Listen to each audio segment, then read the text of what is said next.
На реке Ветлуге, недалеко от села Троицко-Воскресенского района, стоит высокий утес – Бабья гора. Названа она так в честь атаманши Степаниды, которая промышляла в тех местах разбоями и грабежами. В какие времена жила атаманша, точно неизвестно, однако утверждают, что погибла она. Существует несколько вариантов легенды о Степаниде, точнее ее гибели.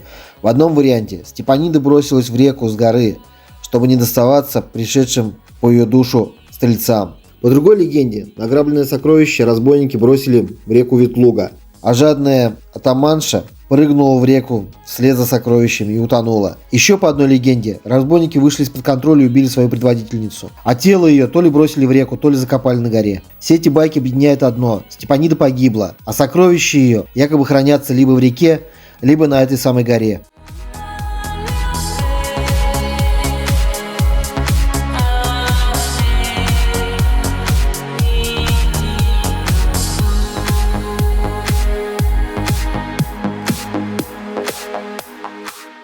По рассказам, на этой горе слышат вопли или стоны, а иногда видят женщину с распущенными волосами.